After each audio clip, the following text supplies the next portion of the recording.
ایک بہت ہی اہم اور مورد ابتلا مسئلہ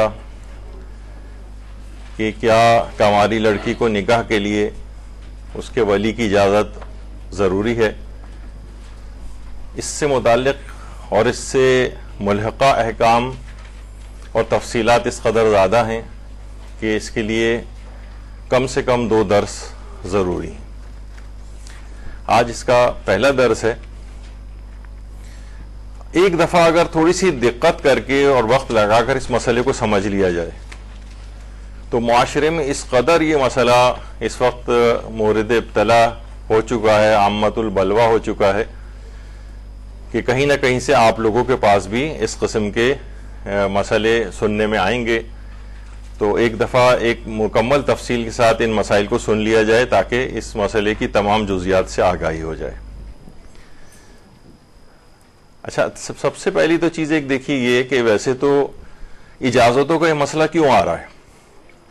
ہر انسان دیکھا جائے آزاد ہے، لڑکی بھی آزاد ہونی چاہیے، اس کی ایک اپنی زندگی ہے. وہ ولی سے اجازت جو ہے وہ کیوں لے یا کسی سے اجازت کیوں مانگے؟ دیکھیے ویسے تو یہ ہے کہ انسان آزاد ہے، لیکن یہ صرف کہنے کی حد تک بات ہے، ورنہ آپ خود دیکھتے ہیں کہ وہ ممالک کہ جہاں پر ہر طرح کی اس قسم کی آزادی ہے وہاں پر بھی کس قدر چیزوں کے متعلق جو ہے آپ آزاد نہیں ہیں. کسی جگہ ایسے آپ جہاں سے دوسرے کی یعنی کچھ ایسی وہاں پہ قوانین ہیں کہ آپ جگہ جگہ خود کو ان قوانین کے اندر جکڑا ہوا محسوس کرتے ہیں. تو اللہ نے بھی ویسے انسان کو آزاد خلق کیا ہے، لیکن کچھ نہ کچھ اس کے اوپر پابندی لگائی ہیں خود اللہ ہی نے کہ کہیں کہیں تمہاری آزادی تم سے لے لی گئی ہے. تو آگے چل کے ابھی تفصیل اس کی آئے گی. جیسے کہ کہا جاتا ہے کہ ہر چیز آپ کے لیے پاک ہے سوائے اس کے کہ کسی چیز کے نجس ہونے کا یقین ہو جائے، یا یہ کہ آپ نے دیکھا ہوگا کہ توضیح المسائل میں دنیا میں کتنی کروڑوں اربوں چیزیں پائی جاتی ہیں لیکن وہی 10 11 12 نجاستوں سے زیادہ نہیں ہیں. دیکھا جائے قانون یہی ہے کہ دنیا کی ہر چیز پاک ہے سوائے ان 8-10 چیزوں کے. تو اس طرح سے دنیا کی ہر چیز آپ کے لیے حلال ہے.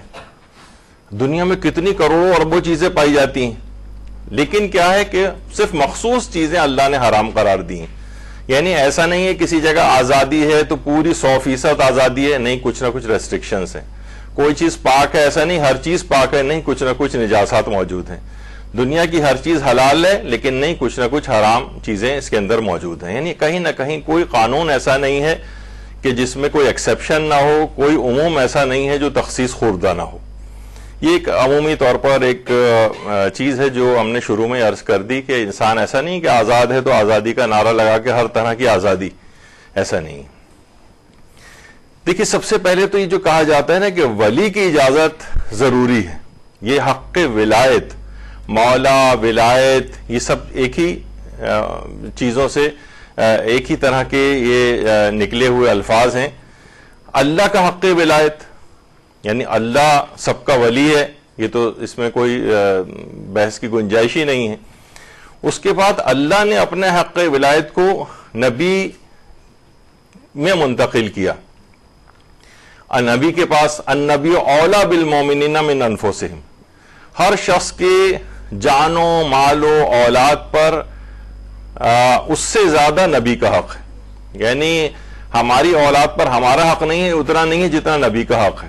کسی بھی شخص کی حتیٰ کہ بیوی کو بھی نبی طلاق دے سکتے ہیں، یعنی اتنا ان کے پاس حق ہے. یہ اولاد بھی ہماری اگرچہ اولاد ہے لیکن اس کے اوپر زیادہ حق نبی کا ہے. النبی اولا بالمومنین من انفسہم، یعنی تمام لوگوں کے مومنین کے نفوس پر ان سے زیادہ اولویت رکھتا ہے، زیادہ ولایت رکھتا ہے.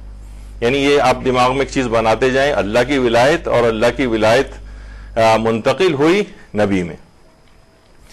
اچھا، پھر نبی سے امام کے پاس حق ولایت آیا.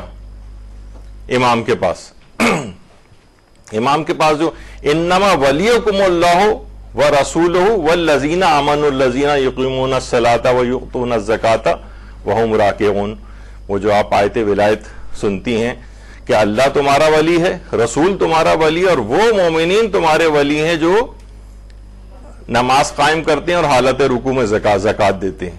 امیر المومنین سے یہ حق ولایت تمام ائمہ میں یہاں تک کہ امام زمانہ علیہ الصلوۃ والسلام میں منتقل ہوا۔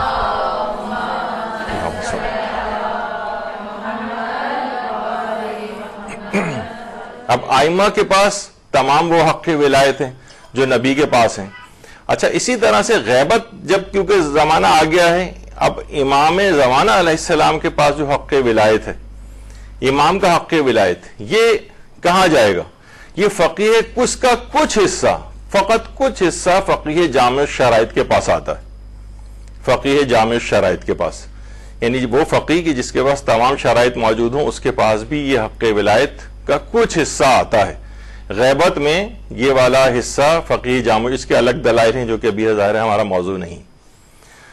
یہاں تک کہ اسی حق ولایت کے تحت مثلا ابھی آگے چل کر، آج تو نہیں، شاید اگلی کسی نشست میں آئے گا، مثلا کوئی شخص ہے وہ نان و نفقہ بھی نہیں دے رہا ہے اپنی بیوی کو، کوئی حق اس کا پورا نہیں کر رہا ہے، دوسرے ملکوں میں شہروں میں کہیں جا کر بس گیا ہے، یہاں پہ اس نے معلق کر کے رکھا ہوا ہے لڑکی کو، یا مثلا ظلم و زیادتی اس کے اوپر کر رہا ہے، اور بہت سارے اس طرح کی چیزیں کہ اب وہ نہ طلاق دیتا ہے نہ اس کے حقوق پورے کرتا ہے۔ اب تو یہ اس کی زندگی تو مختل ہو کے رہ جائے گی، نہیں یہ کیا کرے گی؟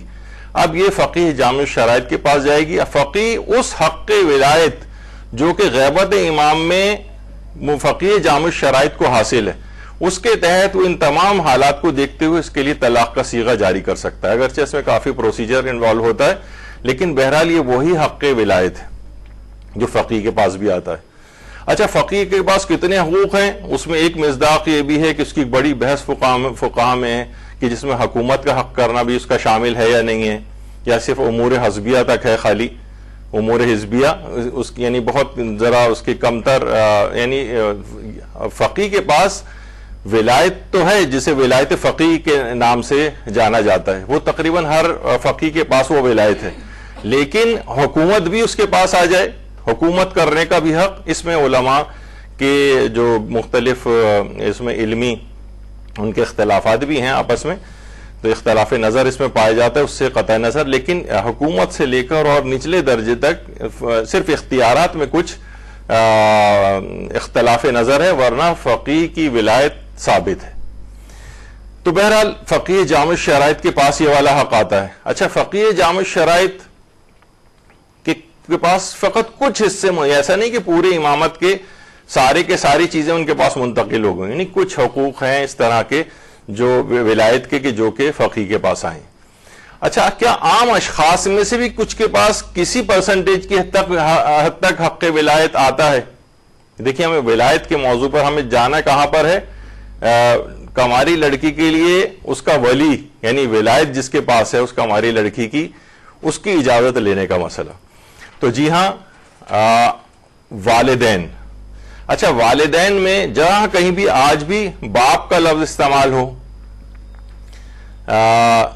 تو اس سے مراد ہمیشہ، یا والدین سے مراد یہ ہے کہ باپ، ویسے تو یہ کہ ماں اور باپ، ماں کے پاس اس لحاظ سے کوئی حق ولایت نہیں ہے، ابھی آگے چل کر ہم اس کو ڈسکس کریں گے، لیکن باپ اور دادا ان کے پاس کچھ اتھارٹی آتی ہے۔ نابالغ اگر ہیں تو ان کے پاس فلی اتھارٹی ہے، اور اگر بالغ کے حوالے سے ہے تو صرف بالغ لڑکی جو کہ کنواری ہو اس کی نکاح کے سلسلے میں ان کے پاس کچھ اتھارٹی ہے۔ تو یہ حق ولایت اللہ کے حق ولایت سے لیتے ہوتے کمتر ہوتے یہاں تک کہ والدین کے پاس آ گیا۔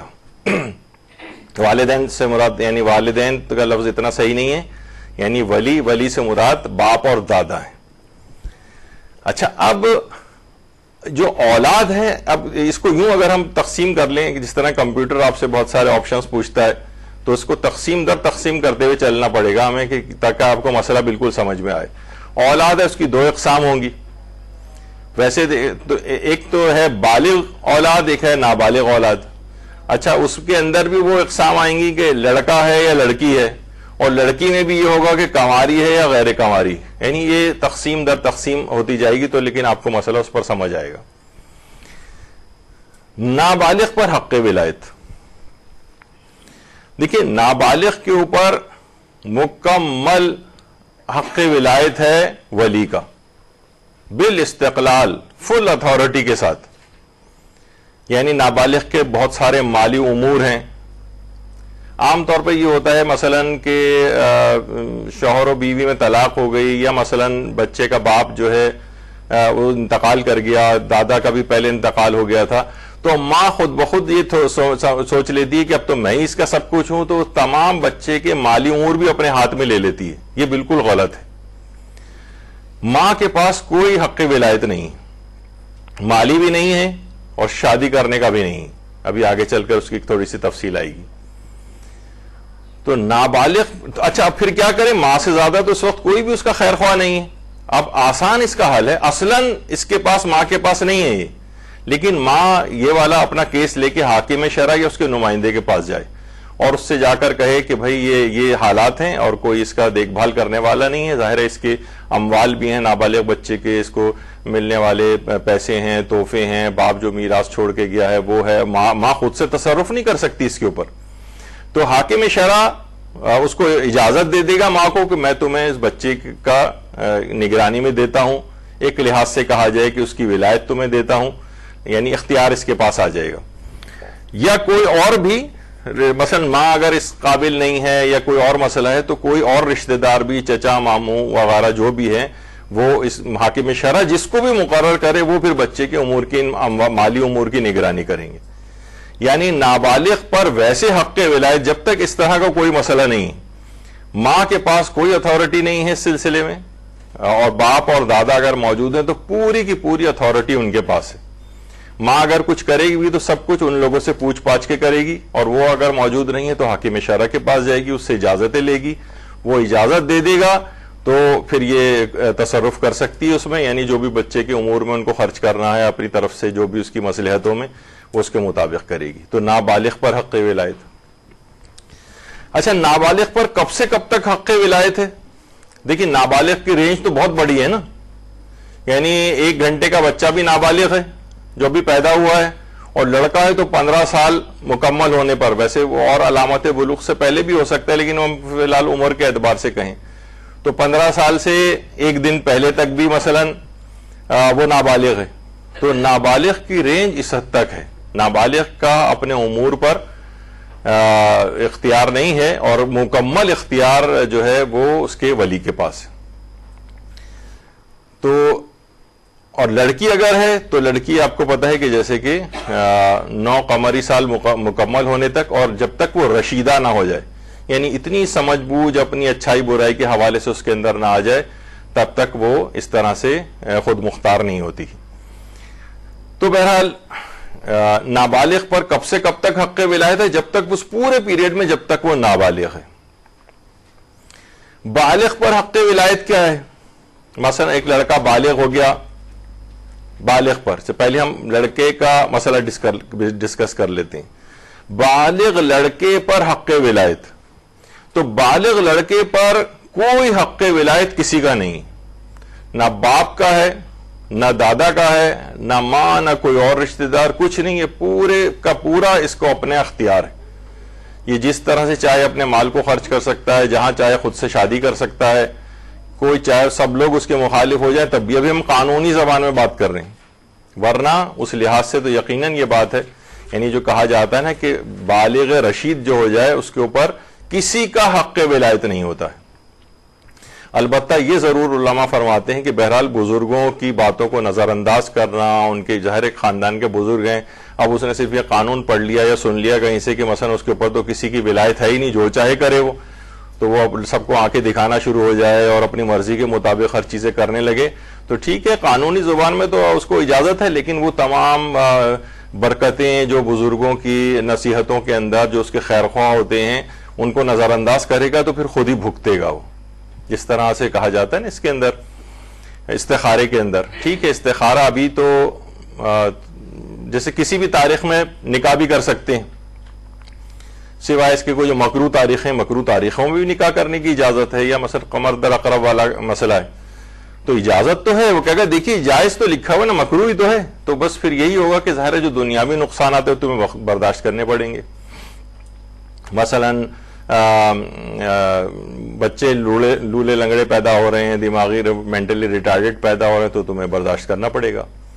یعنی اگر تم نظر انداز کرو گے ان چیزوں کو، اسی طریقے سے بزرگوں کی باتوں کو نظر انداز کرو گے، اپنی مرضی چلاؤ گے، ظاہر ہے تم اس وقت جوش و جذبات کے عالم میں ہو، جو اپنا جو بھی تمہارا وہ ہے سلسلہ، لیکن کیا ہے کہ بزرگوں کو نظر انداز کرنے سے بے برکتیاں آتی ہیں اور بہت سارے اس میں قباحتیں جو بھی آگے چل کر بھی کچھ ذکر ہوں گی۔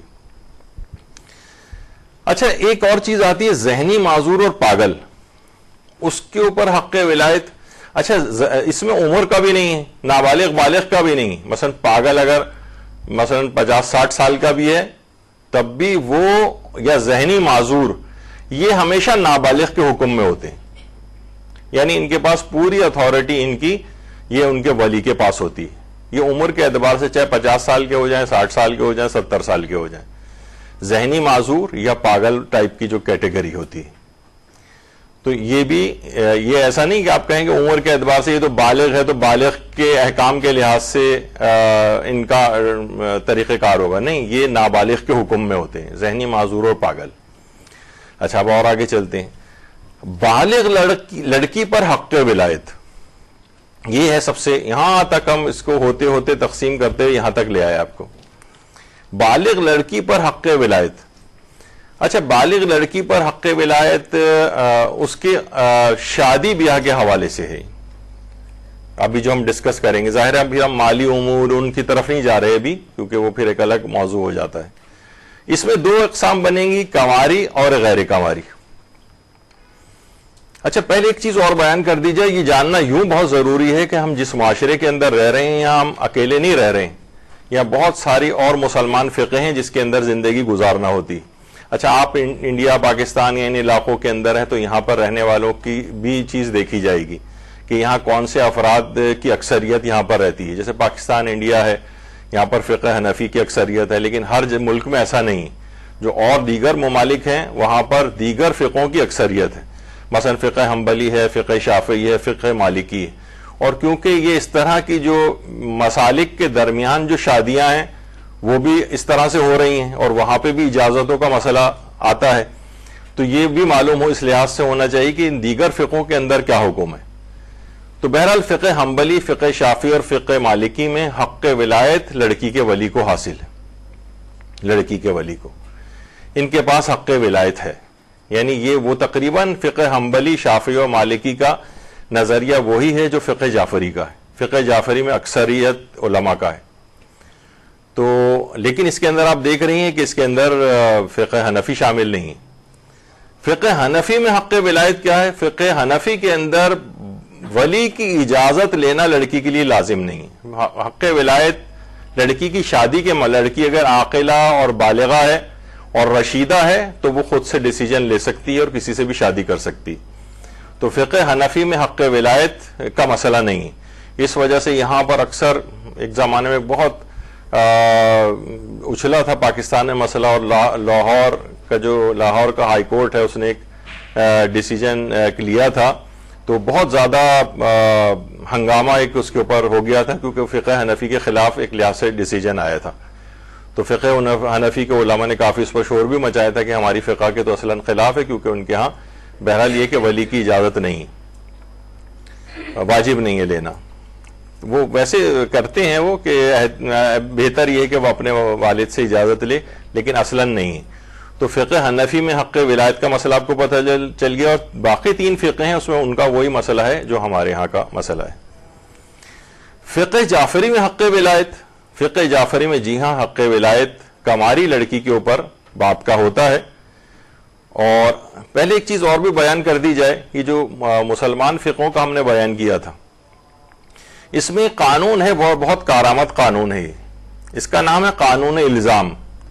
قانون الزام ایک اصول فقہ کا ایک قانون ہے۔ اس کے معنی یہ نہیں کسی پر الزام لگانا، بلکہ الزام کے معنی کسی چیز کا لازم ہو جانا۔ یعنی ہر فقہ کا ماننے والا اپنی فقہ کے اوپر عمل کرے گا۔ مثلا فقہ حنفی کا کوئی ماننے والا ہے اور اس نے اپنی بیوی کو طلاق دے دی، ہمارے لحاظ سے تو طلاق کہنے سے طلاق اس طرح سے نہیں ہوتی، غصے کے اندر، اور تو دیکھا جائے ہماری فقہ کے لحاظ سے تو یہ تو ابھی تک اسی شخص کی بیوی ہے تو اس سے شادی بھی نہیں کر سکتے۔ لیکن قانون الزام یہ کہتا ہے کہ اگر ایک شخص نے اپنی فقہ کے مطابق اس کو طلاق دے دی ہے کسی بھی عورت کو، تو اب یہ آزاد ہو جائے گی، یعنی اس کو آزاد سمجھا جائے گا، چاہے ہماری فقہ کے تحت صحیح طلاق ابھی نہیں ہوئی اور یہ اسی شخص کی بیوی ہے، لیکن کیونکہ اس نے اپنی فقہ کے مطابق طلاق دے دی ہے تو اس سے کوئی بھی شیعہ مرد جا کر شادی کر سکتا ہے. اسے کہتے ہیں قانون الزام.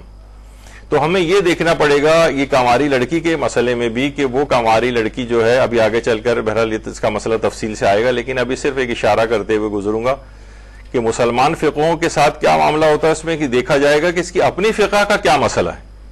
اپنی فقہ کا، اس کی فقہ اگر وہ ایسی فقہ کو فالو کرتی ہے کہ جس میں باپ کی اجازت نہیں ہے تو کوئی بھی شیعہ لڑکا اس سے شادی کر سکتا ہے بغیر باپ کی اجازت کے، مثلا اگر وہ فقہ حنفی کی پیروکار ہے. لیکن حنبلی، شافعی، مالکی اگر فقہ کو فالو کر رہی ہے وہ، تو پھر وہ یعنی اس سے شادی نہیں کر سکتا، کیونکہ اس کی فقہ میں بھی اس کی اجازت نہیں ہے. قانون الزام ایک چیز کہلاتی. اچھا، قانون الزام عبادات وغیرہ میں نہیں چلتا ہے، یہ قانون الزام چلتا ہے معاملات میں. معاملات میں قانون الزام یعنی اچھا، کیونکہ نکاح خود ایک معاملہ ہے، ایک ایگریمنٹ ہے، ایک ڈیلنگ ہے، تو اس لحاظ سے یہ اس کے اندر قانون الزام جو ہے وہ چلے گا. اور اگر فقہ حنفی والی کوئی لڑکی ہے، وہ کسی سے مثلا شادی کرنا چاہ رہی ہے تو یہ شیعہ لڑکا اس سے شادی کر سکے گا اس لحاظ سے، اگر باپ کی اجازت نہیں بھی ہے، اگر وہ فقہ حنفی کی پیروکار ہے. اچھا، اس میں ضمنی فقہ بھی ظاہر ہے اس لحاظ سے آ جاتی ہیں. اب یہ میں سب کی اس میں نہیں جا رہا کہ اہل حدیث کیا کہتے ہیں اور بریلوی اور دیوبندیوں والی تقسیم اور یہ اس طرح سے، وہ بہت زیادہ وہ ظاہر ہے کہ ان کے علماء خود اس کو اپنے طور پر دیکھیں گے. تو بہرحال اچھا، مختلف ممالک میں اذن ولی کا جو مسئلہ ہے فقہوں کے اعتبار سے الگ الگ ہے. اب جیسے میں نے کہا کہ پاکستان انڈیا ہے، اس میں فقہ حنفی ہے، اور اگر جو فقہ مالکی ہے یہ مختلف مصر میں ہے، اور سوڈان اور یہ جو افریقن کنٹریز ہیں وہ مالکی فقہ زیادہ چلتی ہے. حنبلی فقہ جو ہے مثلا سعودی عرب کے اندر حنبلی فقہ ہے، یو اے ای میں حنبلی فقہ ہے، اور جو اور مختلف چھوٹی عرب ریاستیں ہیں ان کے اندر حنبلی فقہ ہے. فقہ شافعی ہے، وہ مثلا انڈونیشیا، ملیشیا وغیرہ میں فقہ شافعی چلتی ہے.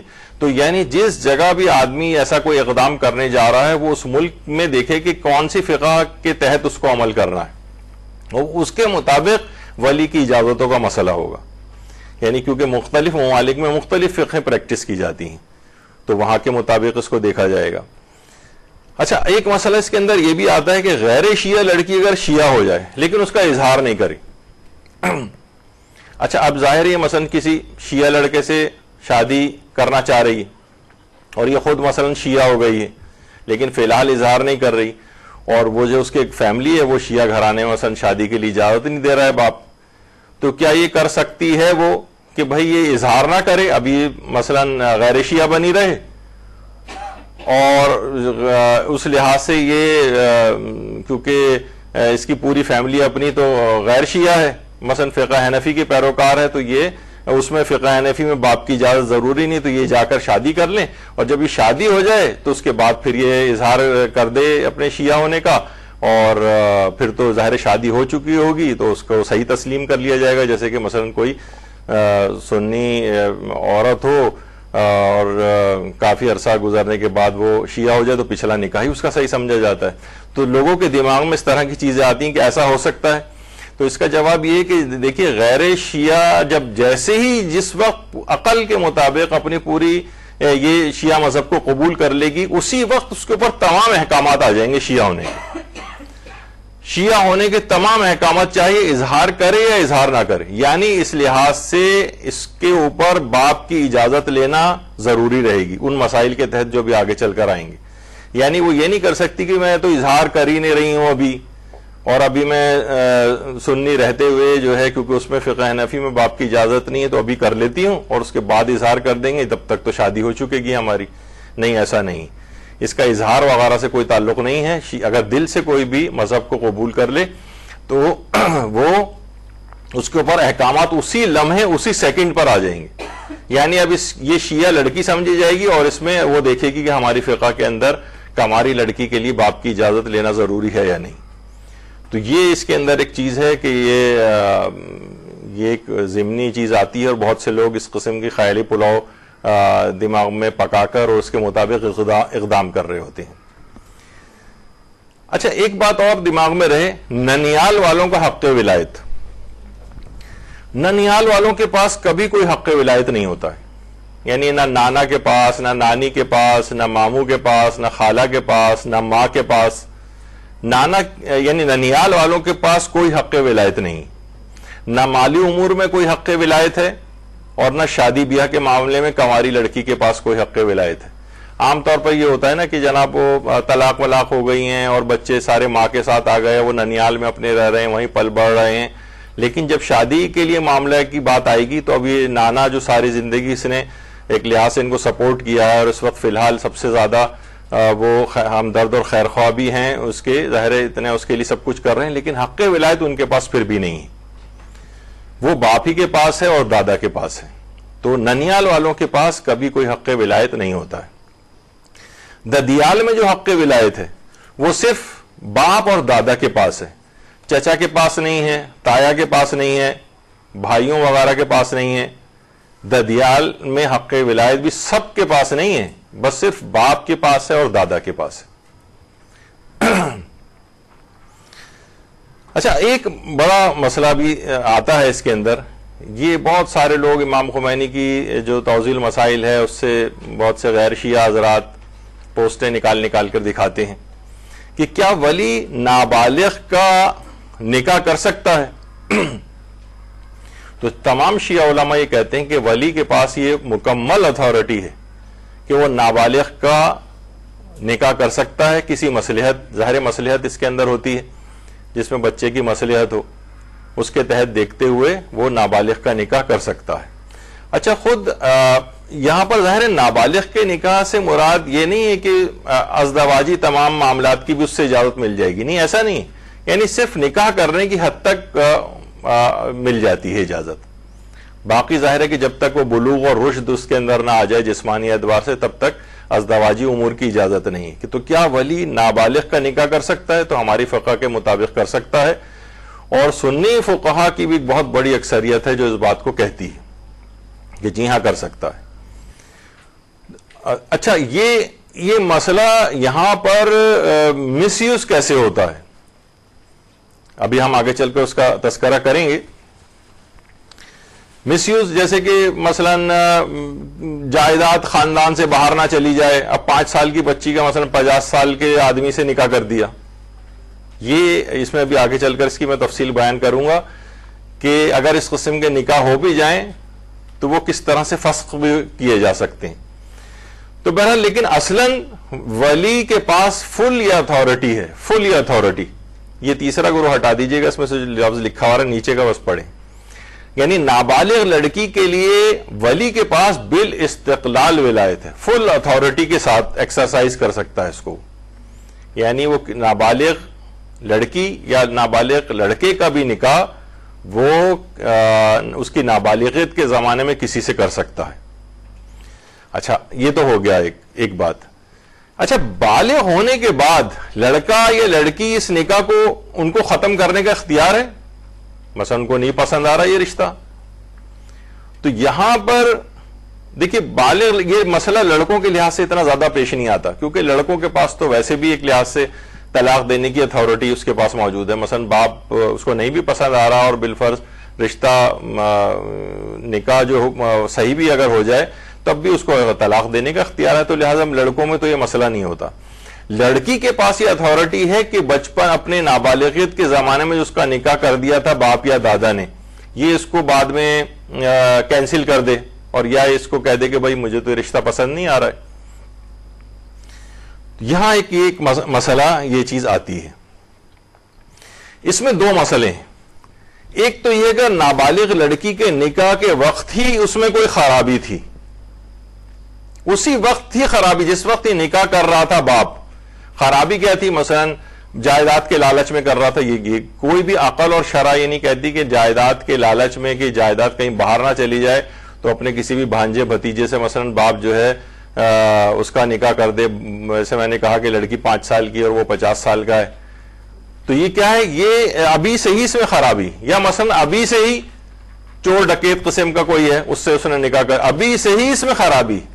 تو یہ لڑکی جیسے ہی بالغ ہوگی یہ اپنے اس نکاح کو ختم کر سکتی ہے. بلکہ ختم کرنے سے زیادہ مناسب لفظ یہ ہوگا کہ نکاح کو اس کو فسخ کرنا کہتے ہیں. فے سین خے، فسخ کر دینا، نکاح کو فسخ. تو یہ نکاح کو یہ بالکل نل اینڈ وائڈ ہو جائے گا، نکاح اس کا ختم ہو جائے گا. اگر لڑکی اس کو پسند نہیں کر رہی ہے، وہ کہہ رہی ہے بھائی میں تو اس قسم کے رشتے سے جو ہے وہ تیار نہیں. لیکن یہ کس وقت ہے کہ جب وقت نکاح، جس وقت نکاح ہو رہا تھا اس وقت سے ہی اس رشتے کے اندر خرابی تھی، اور باپ نے پھر بھی کر دیا، دادا نے پھر بھی کر دیا. یہ تو ایک مسئلہ ہوا. دوسرا مسئلہ اس کے اندر شیخ یہ بنتی ہے، اگر نکاح کرتے وقت تو کوئی خرابی نہیں تھی، لیکن اس کے چند سال بعد اس میں کوئی خرابی پیدا ہو گئی. ظاہر ہے ہر آدمی شروع سے تو خراب نہیں ہوتا، اس وقت کوئی خرابی نہیں تھی، لیکن مثلا یہ تو ابھی نابالغ تھی، جب یہ 15 سال کی ہوئی، 10 سال نکاح کو گزر گئے، وہ لڑکا بھی مثلا جو ہے وہ بڑا ہو گیا، اب جو وہ خراب نکل گیا، بعد میں مثلا شرابی ہو گیا، وہ ڈکیت ہو گیا، اور کوئی اغوا برائے تاوان والا قسم کا جو ہے کوئی چیز ہو گیا وہ شخص. تو اب کیا اس لڑکی کو بعد میں جب یہ بالغ ہوئی تو دیکھا کہ یہ آدمی اس وقت تو نہیں صحیح تھا، لیکن 10 سال بعد مثلا خراب ہو گیا، تو کیا تب بھی اب یہاں پر لڑکی اس لحاظ سے مجبور ہے کہ یہ اپنے نکاح کو ختم نہیں کر سکتی؟ اچھا، ختم نہیں کر سکتی کہ معنی یہ ہے کہ اب اسی طریقے سے ہوگا جیسے دیکھیے نکاح کو ویسے بھی تو کہا جاتا ہے نا ایک جوئے کی طرح سے ہے. اب مثلا آج ایک آدمی صحیح ہے، لیکن ہو سکتا ہے جس سے عام عقد دائمی کریں گھر والے مل کر بھی باپ کی اجازت سے جو شادیاں ہوتی ہیں، 10 سال بعد وہ خراب ہو گیا اور شرابی ہو گیا، تو پھر اس لڑکی کو اتھارٹی تھوڑی مل جاتی ہے ابھی شرابی ہو گیا تو بس میں اپنا نکاح خود ختم کر لوں. ایسا تو نہیں ہوتا نا. تو اس کے اندر بھی یہ ہے کہ اس وقت اگر کوئی خرابی نہیں تھی اور یہ نکاح کے کچھ عرصے بعد جا کے وہ اس شخص کے اندر کوئی خرابی آ گئی، تو اب یہ لڑکی اس لحاظ سے یہ اپنے نکاح کو خود سے ختم نہیں کر سکتی. البتہ اس کے اندر کوئی اتنی بڑی بڑی کوئی خرابیاں ہوں تو بہرحال ایک پورا ایک پروسیجر ہوگا حاکم شرع کے تھرو اس سے طلاق وغیرہ لینے کا، لیکن اپنے نکاح کو ختم نہیں کر سکتی. وقت نکاح ہی نابالغ میں کوئی اگر خرابی تھی تو یہ بلوغ کے بعد اسے ختم کر سکتی ہے. لیکن اگر بعد میں خرابی پیدا ہو گئی تو جس طریقے سے عام طور پہ بھی شادیاں ہوتی ہیں اور بعد میں شوہر خراب ہو جاتا ہے، مثلا اس وقت لڑکا صحیح تھا، بعد میں بیرون ملک وہ مثلا پڑھنے چلا گیا، وہاں جا کے پتہ چلا کہ جناب یہ تو شرابی ہو گیا، یہ تو مثلا اور بدکار ہو گیا اور گناہوں کے اندر مبتلا ہو گیا، تو یہ خود بخود اپنے نکاح کو ختم نہیں کر سکتی. ایک پروسیجر ہوتا ہے پھر جس کو فالو کرنا ہوگا اگر اس کے اندر کوئی اس طرح کی خرابیاں لازم آتی ہیں کہ پھر یہ طلاق کیسے لے یا جو بھی اس کا پروسیجر ہوتا ہے. تو یہ اس میں فرق آ جاتے ہیں. اچھا، کیا اہل سنت کے نزدیک نابالغ لڑکی کا نکاح صحیح ہے؟ تو اکثر جیسے میں نے کہا کہ اکثر ان کے علماء کہتے ہیں کہ جی ہاں صحیح ہے، البتہ ظاہر ازدواجی امور کی تو اجازت ان کے ہاں بھی نہیں ہے. اچھا، اب آ جائیے بالغہ لڑکی کے نکاح کے لیے ولی کی اجازت کا مسئلہ کیا ہے. بالغہ لڑکی، بالغہ، اچھا رشتہ داروں میں بھی آپ نے سنا کہ رشتہ داروں میں ولایت کس کے پاس ہوتی ہے؟ صرف باپ کے پاس اور دادا کے پاس. اچھا، ایک بحث یہاں پر یہ ہے کہ باپ اور دادا کی ولایت میں کیا کوئی ترتیب ہے؟ یعنی مثلا باپ اگر نہ ہو تو پھر دادا کے پاس ولایت ہے. ہمارے ہاں عام طور پہ دادا کو تو بالکل ہی ایک طرف کھانسنے کے لیے کہیں پہ ان کو گھر کے اندر رکھا ہوا ہوتا ہے کہ باقی ان کی کوئی اتھارٹی نہیں ہے، کچھ نہیں ہے، نہ ان سے کوئی پوچھتا ہے. اگر رشتہ ہو بھی جاتا ہے تو ان کو ایسی بتا دیا جاتا ہے بس. لیکن ابھی آپ دیکھیں گے کہ باپ کے ساتھ بالکل مساوی اور شراکت ہے ان کی ولایت میں، باپ اور دادا، بلکہ کہیں کہیں دادا کی کو فوقیت بھی ہے. ابھی آگے چل کر یہ بات آتی، یعنی ولایت باپ کے پاس ہے اور دادا کے پاس ہے، اور اس میں کوئی ترتیب بھی نہیں ہے. مثلا باپ اور دادا کی ولایت میں زندگی و موت والا مسئلہ بھی نہیں ہے کہ باپ کا اگر انتقال ہو جائے تو پھر دادا کے پاس آئے گی ولایت. نہیں، ایسا نہیں. زندگی میں ایک ہی وقت میں دونوں کے پاس بالکل برابر کی ولایت ہے لڑکی کے نکاح کے سلسلے میں، نابالغ کنواری لڑکی کے نکاح کے سلسلے میں. اچھا دیکھیں، میراث میں بہرحال یہ کہ باپ اور دادا کی ولایت میں ترتیب ہے. مثلا اولاد کا اگر انتقال ہو جاتا ہے تو باپ کا بھی حق میراث ہے، دادا کا بھی حق میراث ہے، لیکن بالترتیب ہے میراث کے اندر. یعنی جب تک باپ پہلے طبقے میں ہے، جب تک اس طبقے کے اندر تو پہلے طبقے کے پاس ساری میراث چلی جاتی ہے، پھر باپ اگر موجود نہ ہو تو پھر دادا کے پاس جائے گی. یعنی باپ اور دادا کا میراث میں حق ہے، لیکن یہ کہ بال ترتیب ہے. لیکن نکاح کے معاملے میں کوئی ترتیب نہیں. نکاح کے معاملے میں دونوں کے پاس بالکل مساوی حق ولایت ہے, باپ اور دادا دونوں کے پاس. اچھا مسئلہ یہ ہے کہ دونوں کے پاس اگر بالکل برابر برابر ہے تو یہ حق ولایت استعمال کیسے ہوگا؟ مثلا باپ کہیں اور لڑکی کی شادی کرنا چاہ رہا ہے اور دادا کہیں اور کرنا چاہ رہا ہے, اور دونوں کے پاس بالکل فل اتھارٹی ہے. اب کیا ہوگا مسئلہ؟ اب دیکھیں یہ اب جو مسئلے اور شقیں ہم بیان کر رہے ہیں, یہ نہیں کہ یہ لوگوں کو کوئی راہ دکھائی جا رہی ہے خدا نخواستہ, لیکن مسئلے کو بیان کرنے کے لیے کہ باپ اور دادا کے اگر حق ولایت میں ٹکراؤ ہو جائے, باپ کہیں اور کرنا چاہ رہا ہے, دادا کہیں اور کرنا چاہ رہا ہے, تو اب کیا ہو؟ اس میں مسئلہ یہ ہے کہ باپ اور دادا میں سے جو پہلے نکاح کر دے گا وہی نکاح نافذ ہو جائے گا, جو بھی پہلے کر دے گا. اچھا بالغ لڑکی کی بات یہاں پر ہو رہی ہے, اس میں یہ نہیں کہ اس سے کوئی چیز پوچھی نہیں جائے گی, ابھی آگے چل کر آئے گا. ابھی ہم صرف ان کے ولی کے اختیارات کے حوالے سے بات کر رہے ہیں. یعنی باپ اور دادا میں سے جو پہلے نکاح کر دے. اچھا ضروری بھی نہیں ہے جیسے ہمارے یہاں ہوتا ہے نا کہ جناب مولوی صاحب لائے جائیں گے, وہ بہت طویل ترین کوئی خطبہ پڑھیں گے, نہیں, ایک دو جملوں کے اندر, یعنی اگر تھوڑا سا بھی مذہبی وہ رکھتے ہیں, یعنی ان کو معلومات ہیں, تو باپ اور دادا خود سے بھی لڑکی کا نکاح پڑھ سکتے ہیں. اور نکاح کا جو وہ پڑھے جاتے ہیں خطبے وغیرہ, وہ کوئی پڑھنے واجب نہیں ہے, البتہ صیغہ نکاح کا جو ہے پڑھا جائے گا, اور صحیح عربی میں اور صحیح طرح سے اس کو بہرحال پڑھا جائے جس قدر ممکن ہو کرنا. تو بہرحال جو بھی پہلے جیسے کہ ہمارے یہاں نماز جمعہ کا مسئلہ ہے. نماز جمعہ آپ کو پتہ ہے کہ خاص فاصلہ ان کے درمیان ہونا چاہیے تو نماز جمعہ قائم ہوتی ہے. مثلا 1 فرسخ 3 میل 3 فرلانگ کے قریب جو فاصلہ ہوتا ہے. اگر کمتر جگہ, بہت سی مساجد کراچی میں ایسی ہیں کہ ان کے درمیان فاصلہ پورا نہیں, تو پھر یہ دیکھا جاتا ہے کہ کون سی نماز جمعہ ایسی ہے جس کی جو پہلے, جہاں پر پہلے تکبیرۃ الاحرام ہو جائے وہی نماز جمعہ صحیح ہو جائے گی, دوسری نماز جمعہ غلط ہو جائے گی. اس کے یہ معنی نہیں کہ کوئی شرارت میں لوگ کریں کہ چلیں جمعے کی نماز یہاں قائم ہو جائے گی تو یہاں پہ لوگ زیادہ آئیں گے تو فنڈ زیادہ اکٹھا ہوگا, چندے زیادہ جمع ہوں گے, تو ہم ایسا کرتے ہیں, وہاں معلوم کرتے ہیں وہاں 1:15 بجے ہو رہی تو ہم ایسا کرتے ہیں 1:10 پہ تکبیرۃ الاحرام کہہ دیتے ہیں. یہ تو ایک شیطانی اور ایک ویسی چیز ہے, اس کو اس انداز سے نہیں. لیکن اصلاً اگر دیکھا جائے کہ کمتر فاصلے میں 2 نماز جمعہ اگر ہو رہی ہیں تو جس کی تکبیرۃ الاحرام پہلے ہو جائے گی وہی نماز جمعہ صحیح ہو جائے گی, دوسری نماز جمعہ صحیح نہیں ہوگی. پھر وہاں کے لوگوں کو نماز ظہر بھی واجب کی نیت سے پڑھنا پڑے گی. تو یہاں پر بھی یہی ہے کہ باپ اور دادا میں سے جو بھی نکاح کے اندر پہل کر دے.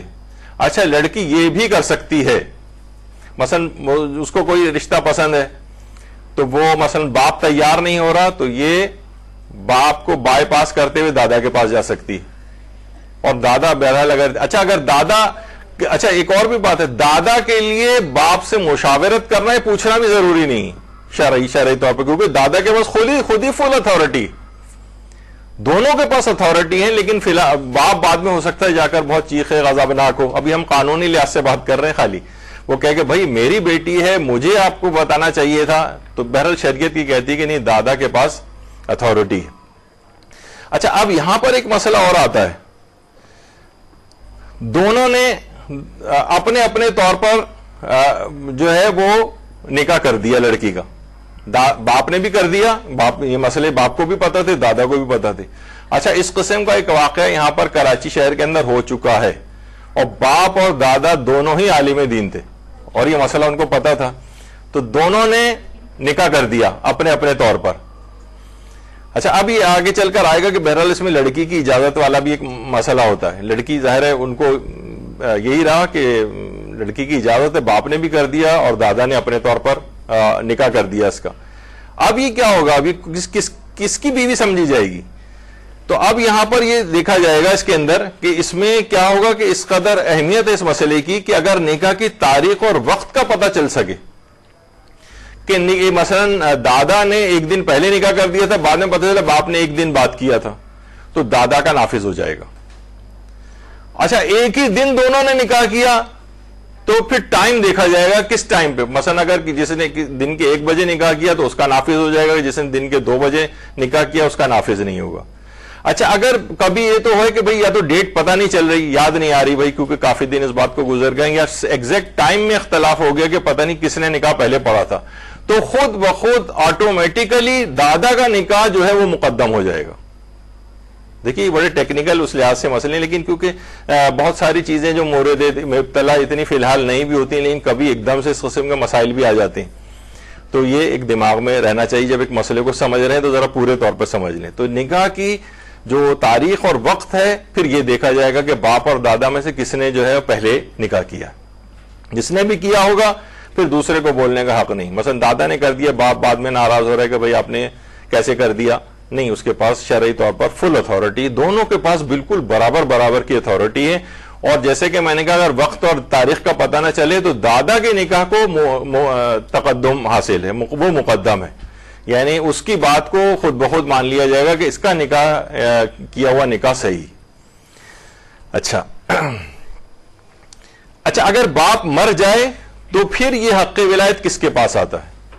اگر باپ کا انتقال ہو جائے تو یہ حق ولایت پھر اگر دادا موجود ہے تو دادا کے پاس آتا ہے, اور دادا بھی اگر بالفرض انتقال کر جائیں تو پھر لڑکی آزاد ہے, یعنی وہ چاہے پھر کسی سے خود سے ہی نکاح کر سکتی ہے. پھر ماں سے اور قانونی اعتبار, شرعی فقہی اعتبار سے ماں سے پوچھنا, اس کی اجازت لینا یہ ضروری نہیں ہے, لیکن البتہ وہی سب کچھ ہے کہ لڑکی اگر اس طرح سے اپنے طور پر اس نے بغیر اجازتوں کی جو عام طور پر شادیاں ہو جاتی ہیں, عموماً عام طور پہ دیکھا گیا ہے کہ یہ ان کی کوئی ویلیو پھر اس کے بعد خاندان میں اس لحاظ سے نہیں رہتی, ان کو بہت سارے مشکلات کا سامنا کرنا پڑتا ہے, حتیٰ کہ یہ چیزیں ان کی نسلوں تک کو برداشت کرنا پڑتی ہیں. یعنی پاکستان کا جو ماحول اور معاشرہ ہے کہ یہ اچھا دیکھیں, اس کی اپنی لڑکی کی شادی ہو رہی تھی, حتیٰ کہ بلکہ اس کی پوتی کی بھی شادی ہو رہی تھی, تو لوگ یہ کہیں گے کہ اس کی پوتی ہے جس کی دادی نے مثلا اس طرح سے شادی کی تھی. یہ ہے معاشرے کے اندر, بہرحال یہ والی چیزیں اس کو برداشت کرنی پڑیں گی, اور یہ ساری زندگی ان کا پیچھا کرتی ہیں. تو بہرحال ہر صورت میں اس میں قائل وائل کر کے رشتہ داروں کے ساتھ, اور پھر اس کے بعد یہ بھی ہوتا ہے کہ بالفرض اگر جو اس طرح سے شادیاں ہو جاتی ہیں, ان کو پھر بعد میں ان کی اس لحاظ سے خاندان کے اندر بھی ویلیو نسبتاً کم ہوتی, کہیں بھی چاہے لوگ بظاہر اس کا اظہار نہ کریں, لیکن بہرحال یہ ایک مسئلہ ان کے ساتھ رہتا ہے. تو باپ انتقال کر جائے تو دادا کے موجود ہو تو دادا کے پاس, دادا اگر موجود نہیں ہے تو بہرحال پھر فقہی اعتبار سے یہ آزاد ہے, لیکن کلچرل اور یہ جو سوشل مسائل اس کے اندر ہیں وہ اپنی جگہ پر ہیں جو اس کو فیس کرنا پڑیں گے. اچھا اب جو کنواری بالغہ لڑکی کے نکاح میں ولی کی اجازت ضروری ہے, اس سلسلے میں ہمارے علماء کے 5 گروہ ہیں. اچھا میں اب گروہوں کو ذرا ویسے کر رہا ہوں, لیکن ہمیں تو ظاہر ہے کہ گروہ بیان کرنے کے بعد ہمیں اپنے مرجع تقلید کے مسئلے کے اوپر ہی آنا ہے, اپنے مرجع تقلید کے مسئلے پہ.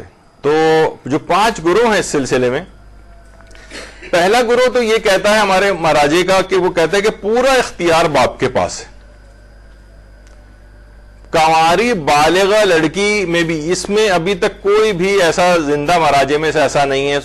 کہا جاتا ہے کہ بہت پرانے ہمارے کچھ علماء سے قائل رہے ہیں, وہ کہتے ہیں لڑکی کو اصلاً کوئی اختیار ہی نہیں, وہ کہتے تھے لڑکی کو کوئی اختیار نہیں, کنواری بالغہ لڑکی بھی جو ہے تو اس کے پاس فل اتھارٹی اس کے ولی کو حاصل ہے, اس کو کچھ نہیں, وہ جہاں پر کرے گا اسے وہیں پہ کرنا پڑے گی. لیکن بہرحال یہ والا گروہ اس وقت ایگزسٹ نہیں کرتا ہے.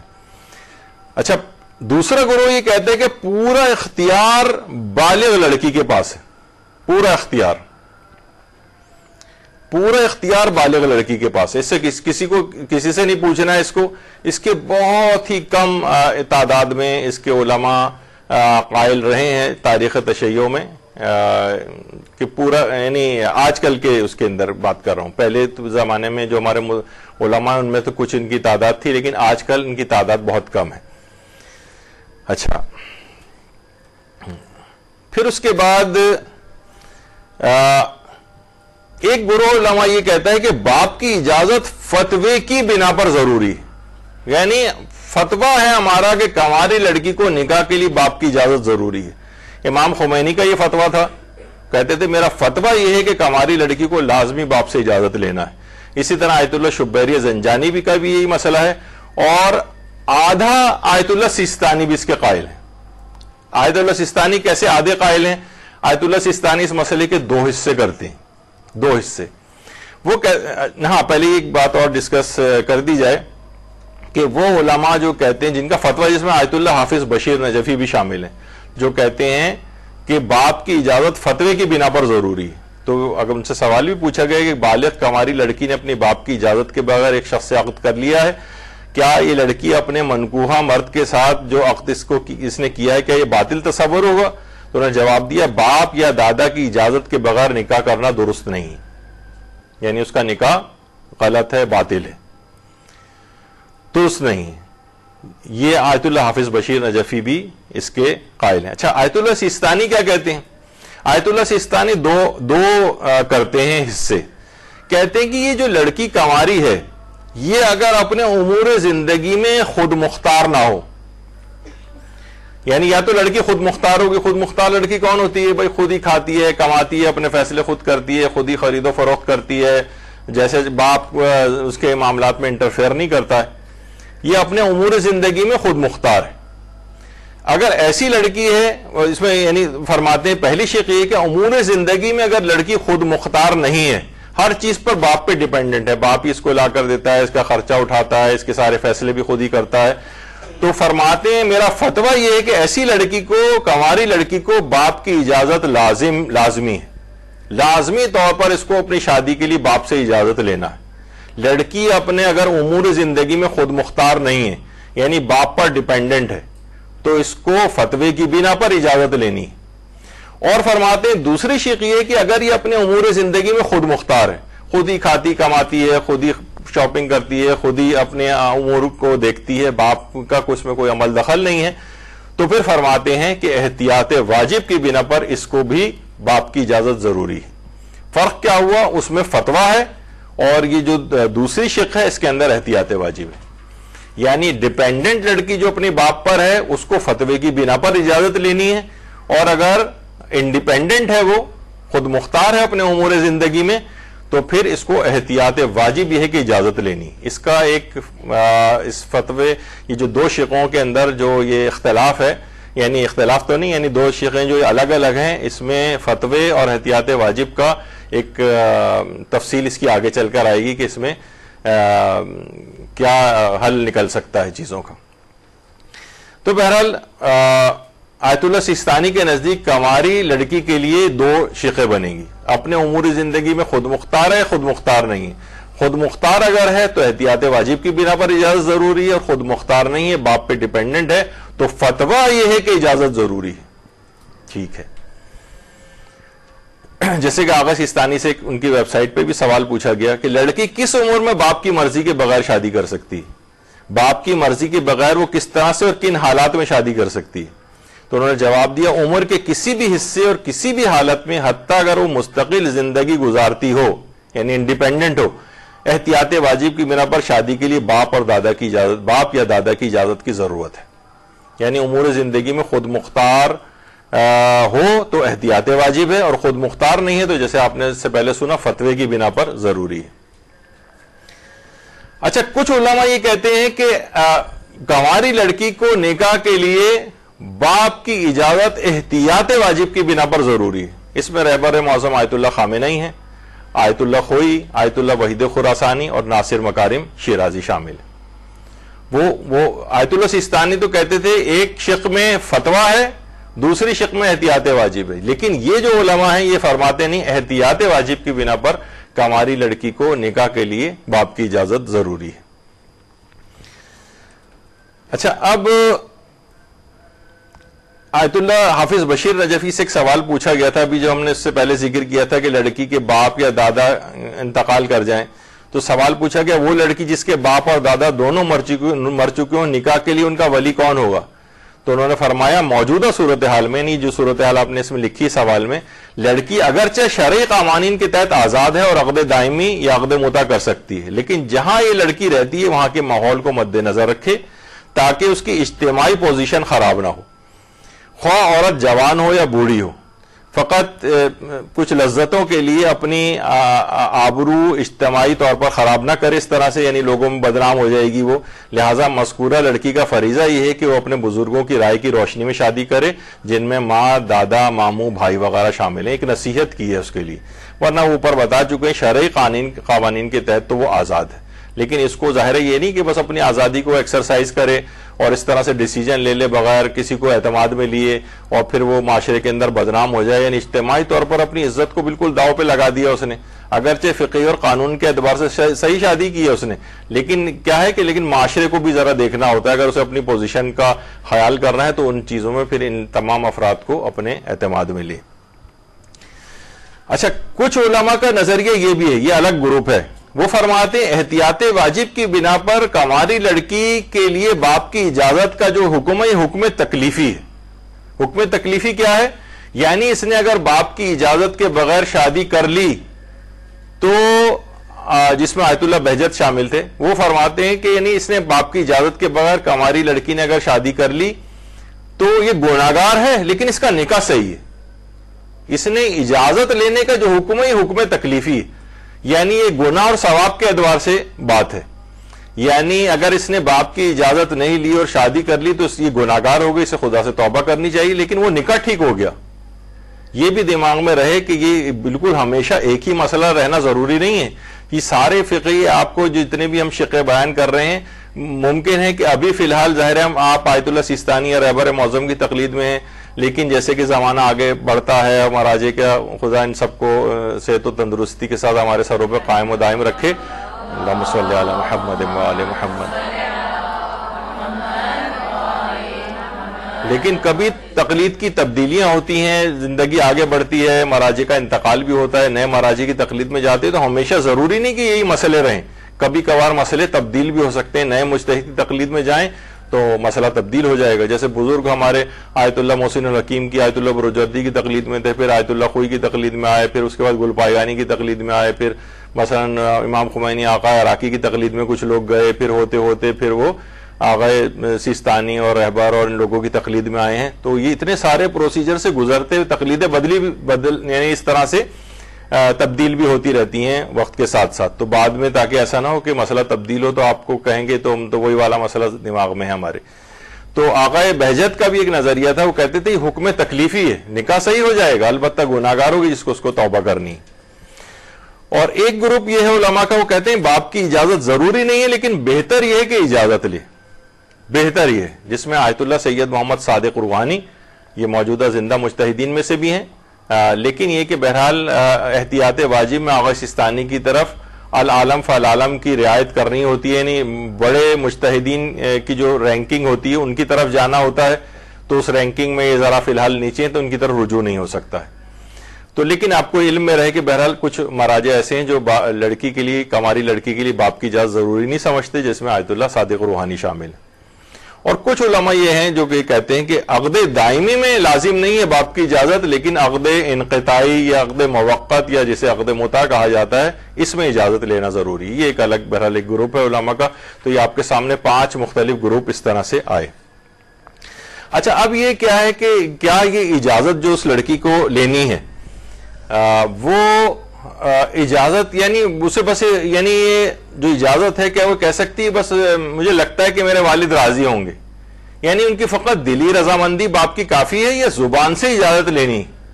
تو اس پہ تمام علماء یہ کہتے ہیں کہ اس میں اجازت زبان سے لینی, زبان سے اجازت لینی, دلی رضامندی وغیرہ کا نہیں. ہو سکتا ہے بعد میں آپ کہیں وہ کہہ کہ نہیں بھائی میں تو خاموش ہو گیا تھا, میں نے کوئی اجازت تو نہیں دی تھی. یعنی اس کے اندر دلی رضامندی نہیں ہے, بلکہ جب ہی اذن ولی کا لفظ ہے, ولی کی رضا کا لفظ نہیں ہے, یعنی ولی کی اجازت ہونی چاہیے. اجازت بھی وربل, ویسے اجازتوں کی بھی کئی اقسام ہوتی ہیں, اذن صریح ہوتی ہے, اذن فہوائی ہوتی ہے, شاہد حال ہوتا ہے, یعنی فقہی اعتبار سے اجازتوں کی بہت ساری اقسام ہیں. لیکن یہاں پر جو قسم ہے اس میں زبان سے اس واضح طور پر اس کو اجازت لینا ہوگی والد سے کہ میں فلاں سے شادی کرنے جا رہی ہوں, کہ آپ کی اجازت ہے؟ وہ کہے گا ہاں اجازت ہے, زبان سے کہے وہ تو پھر یہ اجازت ہوگی. خاموش رہے یا رضامندی کا اظہار نہ کرے تو پھر یہ کافی نہیں ہے. قلبی رضامندی وہ بھی کافی نہیں ہے, زبان سے اجازت ہونی چاہیے. اچھا دیکھیے, کچھ ہر دفعہ اجازتیں جو ہے نا, بہت سی چیزیں ایسی ہیں جو نا زبان سے ان کا اظہار ضروری ہوتا ہے.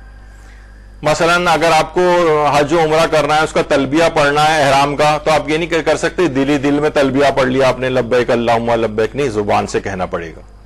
کوئی شخص ہے کہ دل کے اندر اس نے طلاق دے دی کسی کو، دل میں طلاق نہیں، اس کو زبان سے طلاق کا صیغہ جاری کرنا پڑے گا. نکاح کا جو صیغہ ہے اس نے دل میں پڑھ لیا، نہیں، کافی نہیں. یعنی کچھ چیزیں ایسی جس میں زبان سے اظہار ضروری ہے، اور بہت سارے مقامات ایسے ہیں کہ جہاں زبان پہ لانا ضروری نہیں ہے. جیسے خود مثلا اگر کوئی شخص اسلام کو قبول کرے تو ضروری نہیں کہ کلمہ کو وہ زبان کے اوپر جاری کرے، بس وہ دل سے قائل ہو گیا، وہ خود بخود مسلمان ہو گیا، چاہے اس نے کلمہ نہیں بھی پڑھا، وہ مسلمان ہو گیا. تو بہرحال تو وہ چند مقامات کے جہاں زبان سے اظہار ضروری ہوتا ہے، یہ ان مقامات میں سے یہ والا مسئلہ نہیں تھا. اچھا، اب یہ جو ایک مسئلہ ہے نا کہ کماری لڑکی کے لیے نکاح کے لیے باپ کی اجازت ضروری ہے، تو اس سے تو یہ ابھی تک یہ لگ رہا تھا آپ کو کہ سارا اختیار بس باپ اور دادا کے پاس ہے، وہ خود سے نکاح کر رہے ہیں، اس سے کوئی پوچھ ہی نہیں رہا. کماری لڑکی کے نکاح میں جو اجازت ہے ولی کی، یہ تشریک ہے، یعنی پوری فل اتھارٹی اس لڑکی کے پاس بھی ہے.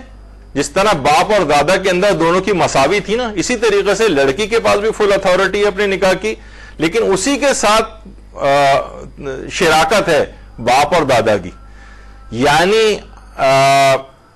یعنی مثلا نکاح میں دیکھیے لڑکی اور ولی دونوں کا رضامندی ضروری ہے، بالکل مساوی. ان میں سے ایک بھی اگر اینٹی چلا جائے گا نا تو یہ شادی نہیں ہو سکے گی.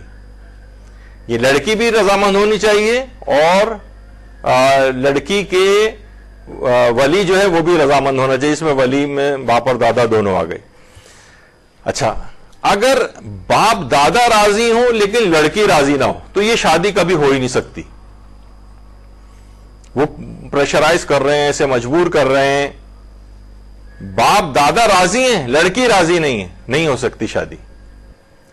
اچھا، اگر الٹا کر لیں، لڑکی راضی ہو لیکن باپ اور دادا راضی نہیں ہو تو بھی یہ شادی نہیں ہو سکتی. البتہ کچھ موارد ایسے ہیں کہ جہاں پر جنہیں کہا جاتا ہے کہ جہاں ولی کی اجازت ساقط ہو جاتی. کچھ موقع ایسے ہیں، یعنی ایک لحاظ سے دیکھا جائے تو بالکل مساوی تھا دونوں کا حق، تشریک تھی، دونوں میں شراکت تھی. لڑکی اگر تیار نہیں ہو رہی تب بھی نہیں ہو سکتی، وہ تیار نہیں ہو رہے باپ اور دادا تو بھی نہیں ہو سکتی.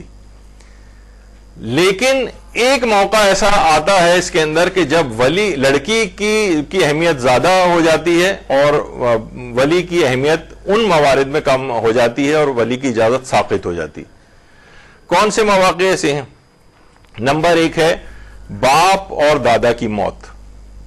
یا تو باپ کا انتقال ہو جائے یا باپ کا انتقال ہو جائے اور دادا موجود ہو تو دادا کے پاس سے اجازت لینا ہوگی. باپ اور دادا دونوں کا انتقال ہو گیا تو اب ولی کی اجازت ساقط ہو گئی. یا باپ اور دادا لاپتہ ہیں، لاپتہ، کچھ پتہ نہیں، مثلا کسی ملک میں گیا تھا نوکری کرنے کے لیے، اس کے بعد وہاں سے اس کا کچھ پتہ ہی نہیں چل رہا ہے، 20 سال گزر گئے، اب کوئی بھی پتہ نہیں کوئی. اب ایسے موقع پر اور دادا کا اس دوران انتقال ہو گیا مثلا، تو اب وہ لاپتہ ہے، کچھ پتہ ہی نہیں، یعنی کہیں موجود ہوگا، کوشش بھی اگر کریں کہ یعنی کوئی اس کا اطلاع ہی نہیں آ رہی، تو ایسے موقع پر اس کی اجازت پھر ساقط ہے.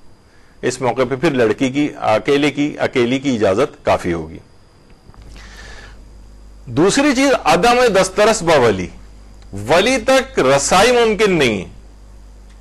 باپ موجود ہے، دادا موجود ہے، لیکن مثلا کسی جیل میں، اچھا جیل میں بھی اس سے رسائی ممکن ہو تو پھر اجازت لینی پڑے گی.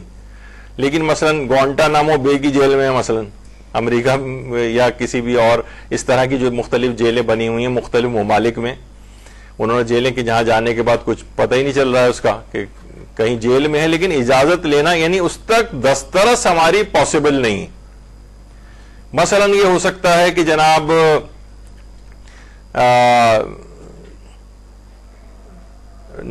یعنی اس تک بہرحال پہنچنا باپ اور دادا تک پاسبل نہیں، اس صورت میں بھی اجازت ساقط ہے. یا ایک اور ہو سکتا ہے کہ مثلا ولی موجود ہے لیکن ولی پاگل ہو گیا ہے، مثلا اس سے پاگل کی سے پوچھنے کی کوئی ضرورت نہیں ہے. یا ولی طویل عرصے سے کوما کی حالت میں اور بے ہوش ہے، اس سے اجازت لینا بھی پاسبل نہیں ہے، یہاں پہ ولی کی اجازت ساقط ہے. اس کے اندر ایک اور بھی شخص آ جاتا ہے، وہ باپ جس نے اپنی بیٹی کو بالکل چھوڑ دیا جیسے مر گئی ہے اس کے لیے، مثلا علماء اس کی ایک مثال دیتے ہیں، جیسے یہی کہ انڈیا میں کوئی عورت کسی شخص کی بیوی تھی اور اس کے بعد اس نے وہاں پر اسے طلاق دے دی. لڑکی وہ جو عورت تھی اپنی بیٹی اور بچوں کو لے کے مثلا پاکستان آ گئی.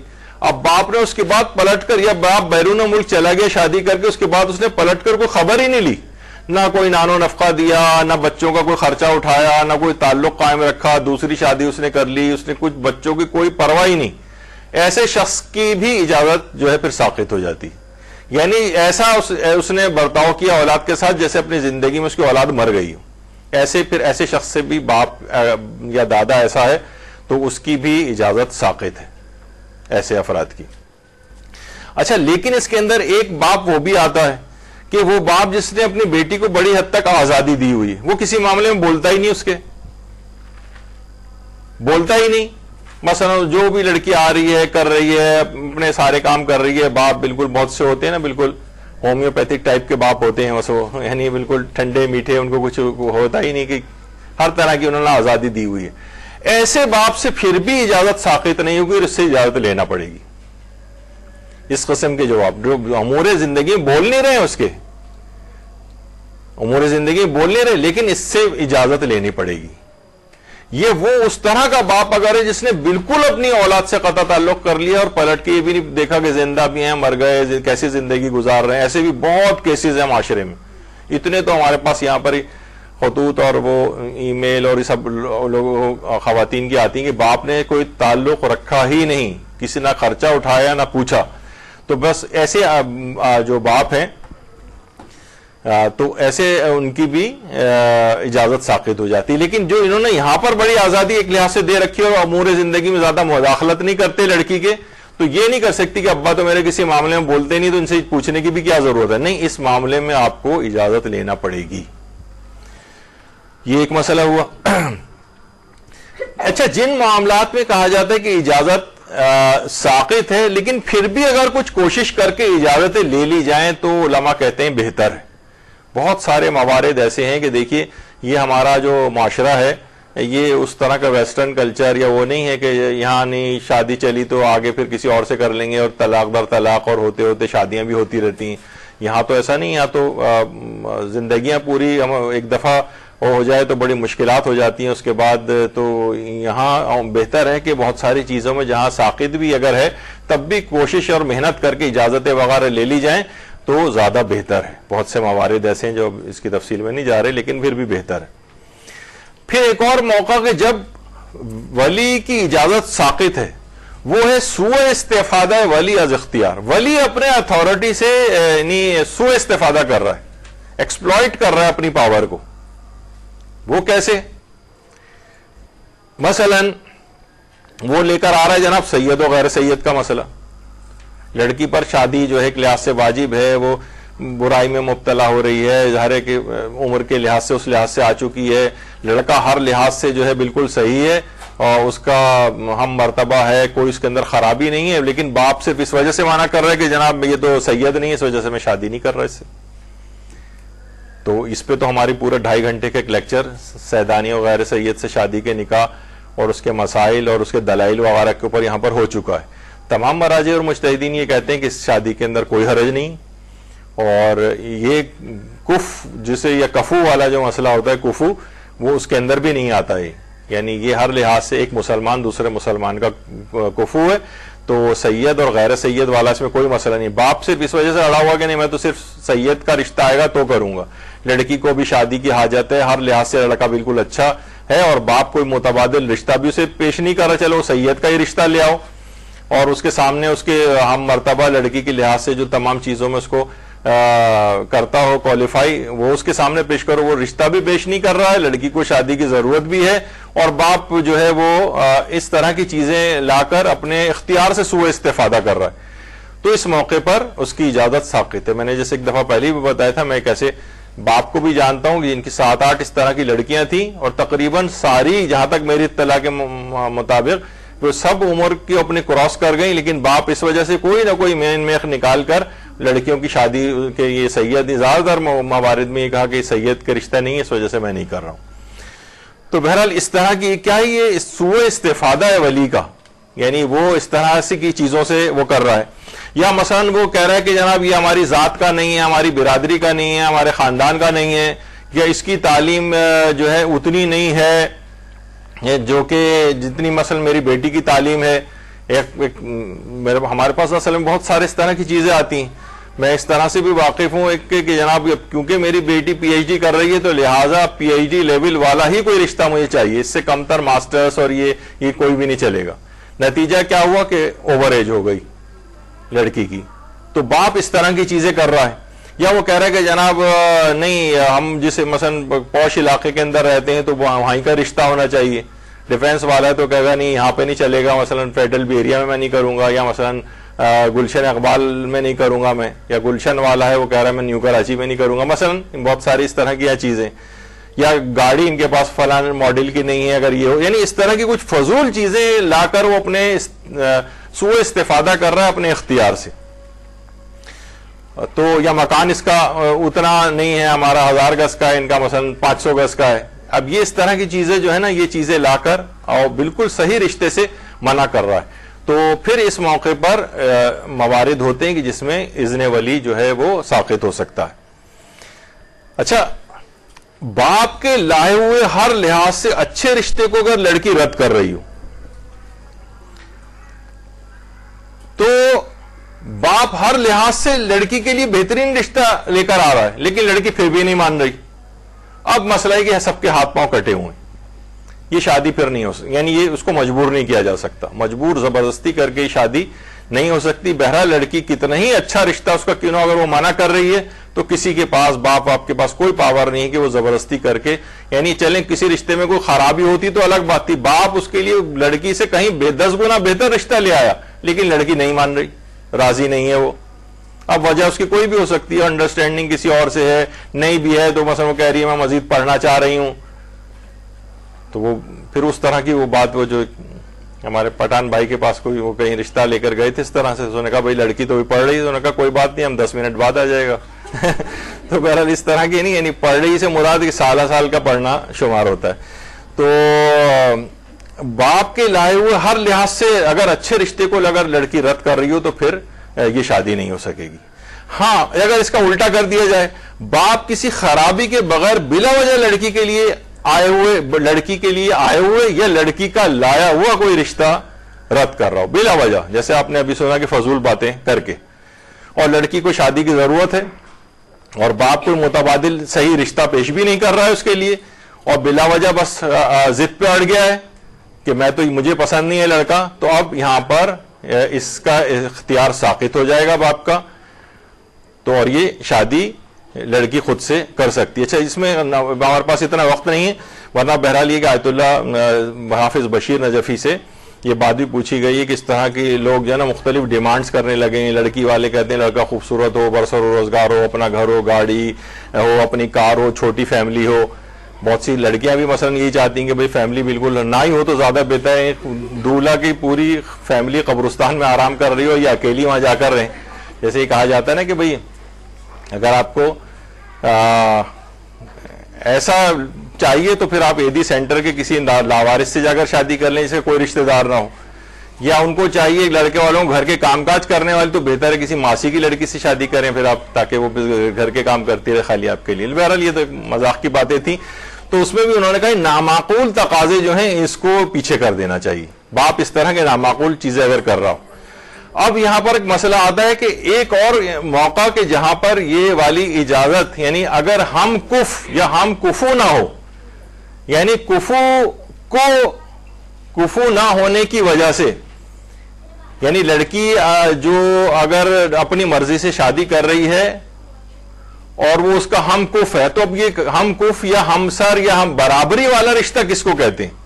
اب اس کی ایک عجیب ایک زبردست قسم کی ایک تفصیل ہے کہ جس میں پھر اجازت ساقط ہوتی ہے اس کے لیے اگر وہ اپنے ہم کف کے اندر شادی کرنا چاہ رہی ہے. اب ہم کف کسے کہتے ہیں؟ ہمسر, برابری, تو اس میں اعتقادی, عملی, عرفی اور معاشرتی برابریاں وہ ہم اگلی دفعہ ڈسکس کریں گے. آپ نے دیکھا ابھی اصل دلچسپ مسئلے ابھی آج تو ہم نے اصل میں لحاظ سے بیس بنائی ہے, لیکن اگر یہ لڑکی نے اس طرح سے بغیر اجازت شادی کر لی تو اس کے نتائج کیا نکلتے ہیں فقہی اعتبار سے, ان کو ٹھیک کرنے کا کیا طریقہ ہو سکتا ہے, یہ ہم اگلی دفعہ میں ڈسکس کریں گے. اور بہت ہی زبردست ایک میرے اعتبار سے اصل دلچسپ احکام اگلی کلاس کے اندر آئیں گے, اور کوشش کریں گے انشاءاللہ اگلی کلاس میں, دوسری کلاس میں اس کو ختم کر دیں. آپ نے دیکھا کہ کماری لڑکی کو نکاح کے لیے باپ کی اجازت کا مسئلہ اتنا سادہ سا نہیں کہ ہم ایک دو لائن کے اندر, لوگ کہتے ہیں بھائی آپ یہ اتنے تفصیل کے اندر کیوں جاتے ہیں, ایک دو لائن میں مسئلہ بیان کر دیں. ابھی تو آپ دیکھیں گے آگے چل کر ہم اس کی تفصیل بیان کریں گے, خود کماری سے کیا مراد ہے, اور اس کی ایک الگ ایک تفصیل اس کے اندر آتی ہے جو کہ فقہی احکام کے مطابق ہے. تو یہاں پر سوالات آپ کے آ گئے ہیں کافی, لیکن میں ان کو دیکھ لوں گا, اور انشاءاللہ اگلی جو نشست ہوگی اس کے اندر ان کو بھی شامل کر لیں گے. وصلی اللہ علی محمد وآلہ الطیبین الطاہرین.